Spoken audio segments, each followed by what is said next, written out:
Hey everyone, hey Mav. Today I decided that I wanted to tell you a story that you couldn't possibly know because it only happened this past weekend. I decided I should go ahead and tell you while it's fresh on my mind, since my last story wasn't actually an actual update of things going on in my life, considering it happened about a month and a half ago. I thought I should tell you something new, like I said I would originally. Here's the story.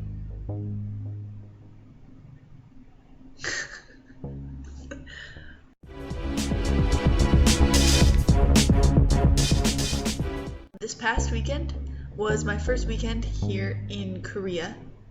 Not technically, it's my first weekend here since I've gotten back this time around. I had actually already visited Korea before last year, around this same time of the year, for 6 weeks for a language program, but you already know that. However, the internet didn't know it, and now they do, but I felt the need to explain that. So it was my first weekend out here in Korea. I have never been outside of Seoul, the capital, because when I was here last, we weren't allowed to leave the city. When my friend David said that he was going to visit a friend who lived outside of Seoul and go drink at his house, I decided that I would like to tag along, because although I had no interest in drinking this particular weekend, I did want to see outside of Seoul and do something other than spend time alone in my room contemplating making videos and procrastinating doing it. I went with him out to some city whose name I never found out, so it's impossible for me to remember and tell you at this moment.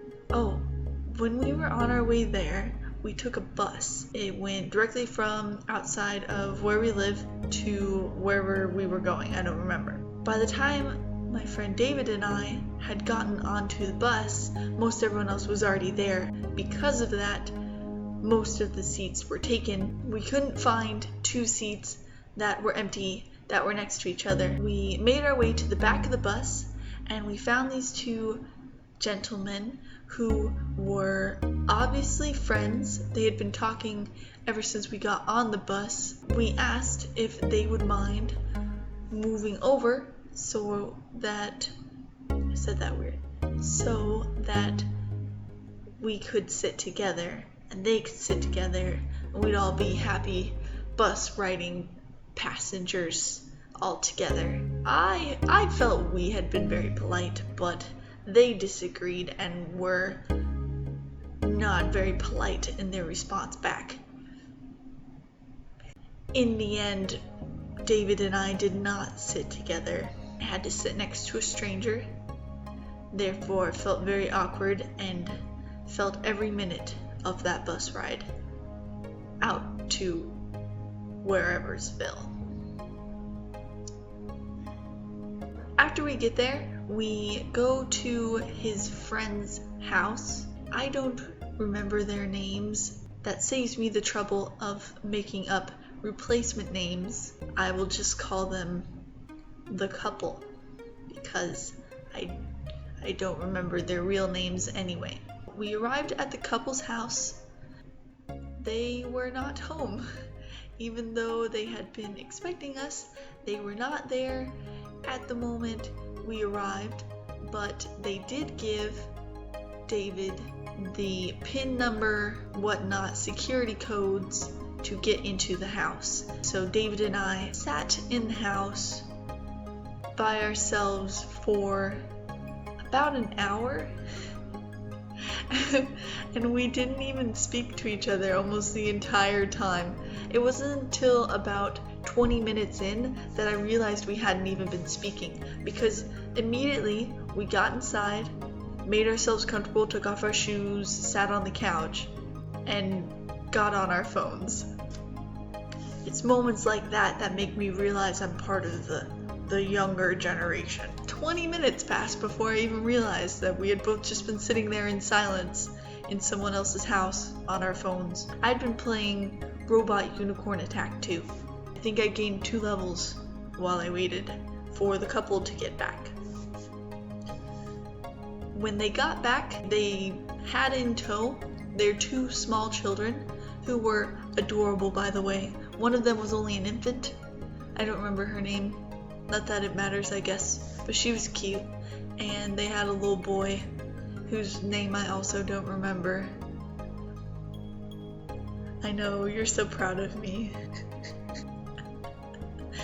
I was feeling really awkward at first, but then David and the couple started drinking. A few other people arrived as well, and everyone's drinking and having a good time, and I started to relax, get more comfortable. Time passes, everyone's pleasantly buzzed. We realize that our friend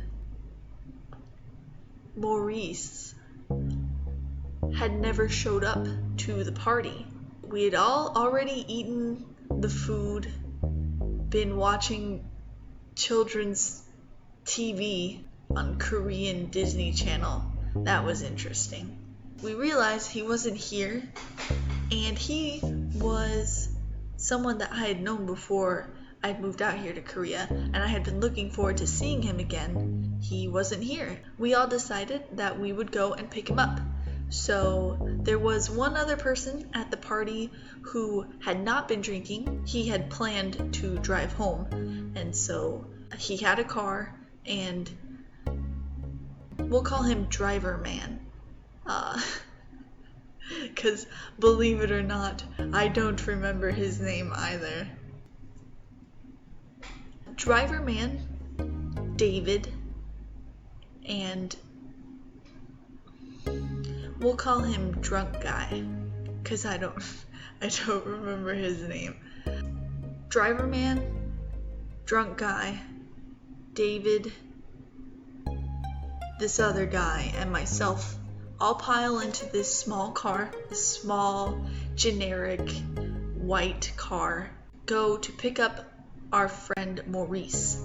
Obviously, all the seats were filled, but that other guy, the one who I didn't even give a proper name, just wanted to get dropped off because he lived near Maurice. So we just dropped him off, and that freed up a seat for Maurice. We get to the area, we drop off Drunk Guy somewhere.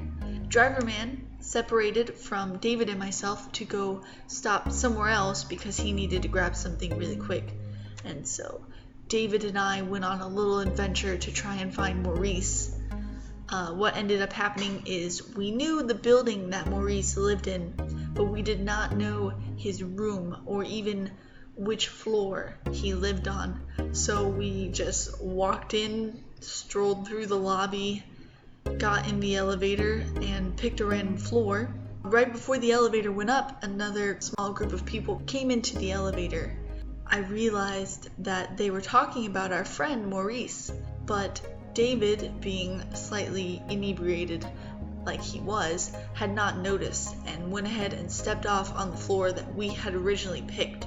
So I stepped off with him, and then after about 5 steps into the hallway, he turns to me and goes, "Wait, were they talking about Maurice?" And I just started laughing, and I was like, yes they were. And so we found the nearest staircase and ran up the stairs to the floor that other group had been going to. And we find them, and they laughed at us. They were like, did you pick the wrong floor? And we were like, were you talking about Maurice? And they were like, yes we were. And we were like, where does he live? They point us in the right direction. We find Maurice. But I thought that was a funny side story to that. We find Maurice. He gets dressed because he wasn't expecting us. It was spur of the moment, I suppose. We go back outside, go into the small parking lot that Driver Man had parked in. Driver Man was leaning all up against the back of his car like some kind of cool guy. We all walk over there and join him, and he opens up the car, and we pile in. We left the front seat open so that Drunk Guy could get back in the car easily. So David, myself and Maurice in the back seat. I remember sitting down in that middle seat and pulling the seatbelt over my lap and thinking, man, I just wore this seatbelt. How does it not fit? It was too small. I couldn't get it across. I had to readjust the seatbelt, and it felt large. And I'm kind of like, that's weird. And I readjust the seatbelt. I fix it, and David turns to me and goes, is this bag yours? And I go, no, I don't remember seeing that bag. And Maurice even had a comment. He was like, man, this car is really small. and then driver man turns around, still in the car. He turns around and says, guys, get out of the car.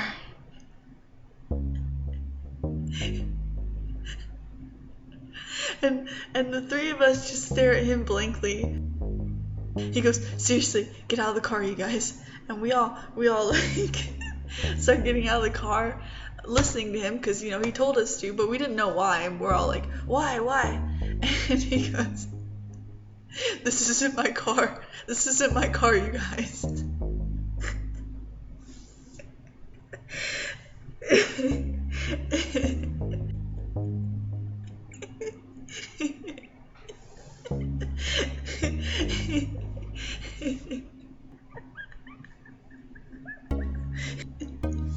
we all get out of the car and back away like really quick, like we've done something wrong, which I suppose we had.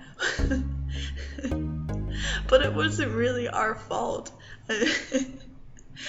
we sincerely, genuinely thought that we were in the right car.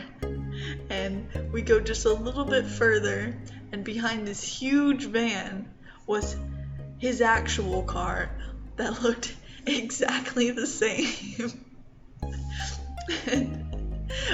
I was busting up laughing.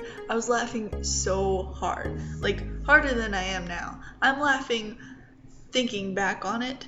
In the moment, I could not stop laughing. I thought that I might end up being hospitalized due to suffocation. It was suffocation? Asphyxiation?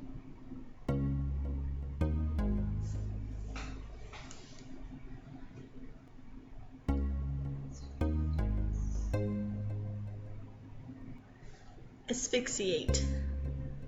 So, I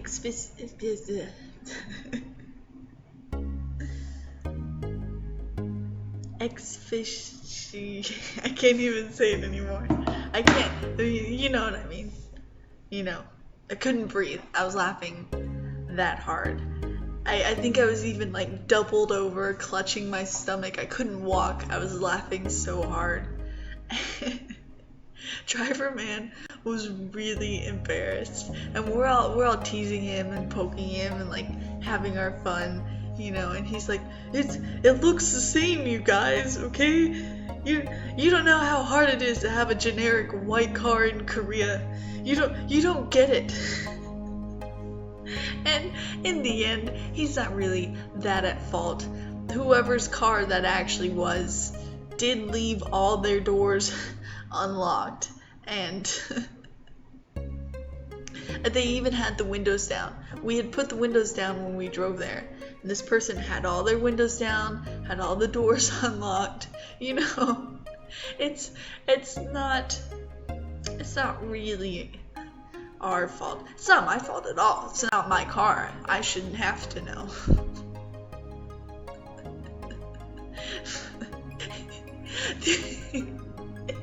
Despite all the things that were different about the car, on the inside, the upholstery was different, the stereo was completely different. I think the dashboard was even a different color. Like, his car glowed green and this car glowed blue. Like, there were a lot of big differences. You would think he would have noticed, but no. The thing that made him realize he was in the wrong car was he couldn't get the key in the ignition. He tried for at least, I would say, about 5 seconds, because that's about how long it took the rest of us to cram into the back seat and for me to realize something was weird about my seatbelt and readjust it and glance around on the inside. And okay, so it's probably more than 5 seconds. I couldn't believe it. Could you imagine the owner of that car peering down from the tall building behind us, the building they probably lived in, peering down and just, whatever, looking outside and seeing a bunch of strangers pile into her car? And there's nothing you can do about that either, because I'm pretty certain those windows don't open. So she was probably like, hey, that's not your car, that's my car, like banging against the window. She reeled from the window and ran to her purse and grabbed her keys and was about to hit the panic alarm or something. I don't know. It probably didn't happen, because if someone is careless enough to leave all their windows down and their doors unlocked in a public parking lot, then they probably don't care enough to check on their car randomly in the middle of the night. But it's funny to imagine. Yeah, that's the end of the story, really.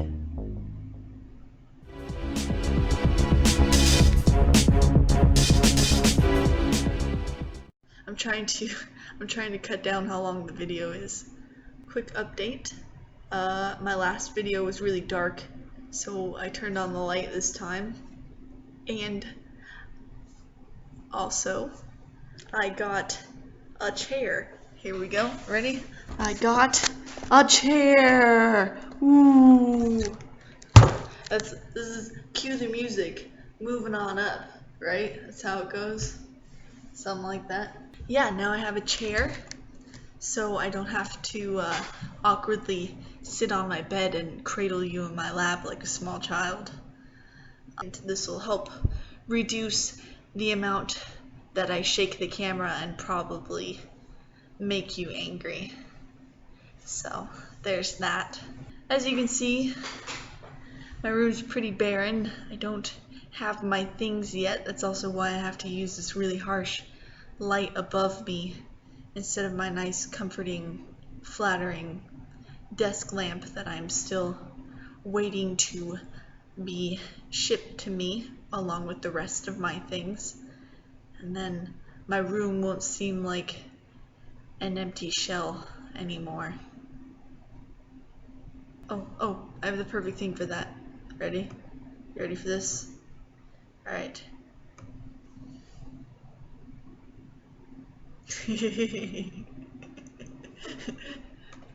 Yay! I used the thing. I used the webcam thing. I don't know if it worked. Did I do it? I don't know. Alright, that's the end.